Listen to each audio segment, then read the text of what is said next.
রাত তখন প্রায় নিঃশব্দ। তিন বন্ধু আরিফ, তানভীর আর নিলয় শহরের বাইরে এক পরিত্যক্ত মাঠে আসে। শোনা যায় এখানে মাঝরাতে দুই জগতের দরজা খুলে যায়।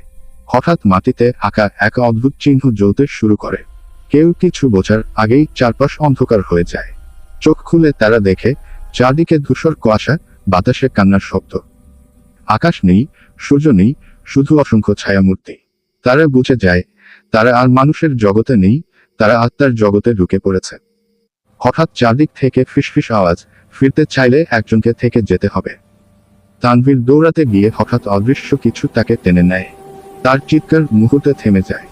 আরিফ আর নিলয় আতঙ্কে জমে যায়। সামনে তারা দেখে নিজেদেরই লাশ মাটিতে পড়ে আছে। একটা কালো মুখোশ পরা আত্মা এগিয়ে আসে।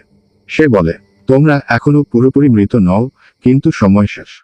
মাটির চিহ্ন আবার জ্বলে ওঠে। নিলয়ে চাপ দেয় আলোয়। আরিফ পেছনে তাকিয়ে দেখে অগণিত আত্মা তাকে ঘিরে ধরেছে। আলো নিভে যায়।